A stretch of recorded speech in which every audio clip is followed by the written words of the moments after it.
इंद्रियों, मन और बुद्धि से ऊपर उठने का प्रयत्न करो। हे पार्थ, तुम तो मेरे भक्त भी हो और मेरे मित्र भी। इसलिए मैं तुम्हें वो योग बताने जा रहा हूं जो बहुत समय से लुप्त है, परंतु सृष्टि के आरंभ में इसे मैंने ही सूर्य को दिया था और सूर्य से ये मनु को मिला और मनु से इक्ष्वाकु तक पहुंचा। सूर्य को दिया था? आपने ये योग सूर्य को दिया था? परंतु हे केशव, आपने आधुनिक काल में जन्म लिया है और सूर्य देव प्राचीन है, तो मैं ये कैसे मान लूं कि सृष्टि के आरंभ में ही आपने ये योग सूर्यदेव को दिया होगा? बोलिए केशव। बहूनि मे व्यतीतानि जन्मानि तव चार्जुन, तान्यहं वेद सर्वाणि न त्वं वेत्थ परन्तप। हाँ पार्थ, मेरे और तुम्हारे बहुत से जन्म हो चुके हैं।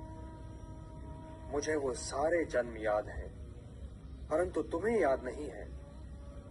हे परंतप, वैसे तो मैं अजन्मा हूं, अविनाशी हूं और समस्त प्राणियों का स्वामी हूं, परंतु मैं अपनी प्रकृति को अधीन करके अपनी ही योग माया से प्रकट होता रहता हूं। यदा यदा हि धर्मस्य ग्लानिर्भवति भारत, अभ्युत्थानम् अधर्मस्य तदात्मानं सृजाम्यहम्। परित्राणाय साधूनां विनाशाय च दुष्कृतां धर्म संस्थापनार्थाय संभवामि युगे युगे। हाँ पार्थ, मैं प्रकट होता हूं, मैं आता हूं। जब जब धर्म की हानि होती है तब तब मैं आता हूं, जब जब अधर्म बढ़ता है तब तब मैं आता हूं। सज्जन लोगों की रक्षा के लिए मैं आता हूं, दुष्टों का विनाश करने के लिए मैं आता हूं, धर्म की स्थापना के लिए मैं आता हूं और युग युग में जन्म लेता हूं। किंतु हे केशव, धर्म की हानि होती ही क्यों है? धर्म की हानि इसलिए होती है पार्थ कि मनुष्य मोह के बंधन को नहीं तोड़ पाता, कि वो अपने स्वयं से नाता तोड़कर समाज से नाता नहीं जोड़ पाता। हे पार्थ, यदि ऐसा न हुआ होता तो लाक्षागृह दुर्घटना न हुई होती, द्रौपदी वस्त्र हरण न हुआ होता और कौरव और पांडव सेनाएं यूं आज एक दूसरे के सामने नहीं खड़ी होती। तो क्या द्रौपदी वस्त्र हरण पर मुझे क्रोध नहीं आना चाहिए था केशव? यह निर्णय तो स्वयं तुम्हें लेना है पार्थ, किंतु द्रौपदी वस्त्र हरण केवल तुम्हारी व्यक्तिगत समस्या नहीं है पार्थ। जो समाज इंद्रप्रस्थ की पटरानी महाराज द्रुपद की पुत्री और पांडवों की पत्नी द्रौपदी के वस्त्र हरण पर चुप रह गया, वो समाज भला किसी साधारण नारी के मान सम्मान की क्या रक्षा करेगा? द्रौपदी वस्त्र हरण एक सामाजिक समस्या है पार्थ, एक सामाजिक समस्या है, और यह तुम्हारा कर्तव्य है कि तुम उन शक्तियों को नष्ट करने के लिए युद्ध करो जो किसी द्रौपदी का वस्त्र हरण कर सकती हैं।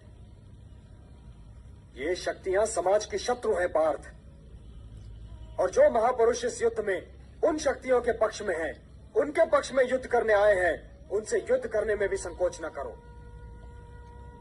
अपने व्यक्तिगत क्रोध और व्यक्तिगत मोह के बंधनों से मुक्त होकर लोक कल्याण के लिए युद्ध करो पार्थ, यही तुम्हारा परम कर्तव्य है। मुझे देखो पार्थ, इस समाज और उसके वर्णों को गुणों और कर्मों के आधार पर स्वयं मैंने रच तो दिया, परंतु इस समाज रचना का फल मैंने कभी नहीं चाहा। इसीलिए कर्ता होते हुए भी मैं अकर्ता हूं, और जो इस रहस्य को समझे पार्थ, वो कभी अपने कर्मों में लिप्त नहीं होगा। न माम कर्माणि लिम्पन्ति न मे कर्म फले स्पृहा, इति माम यो भी जानाति कर्म भी न सपद्यते।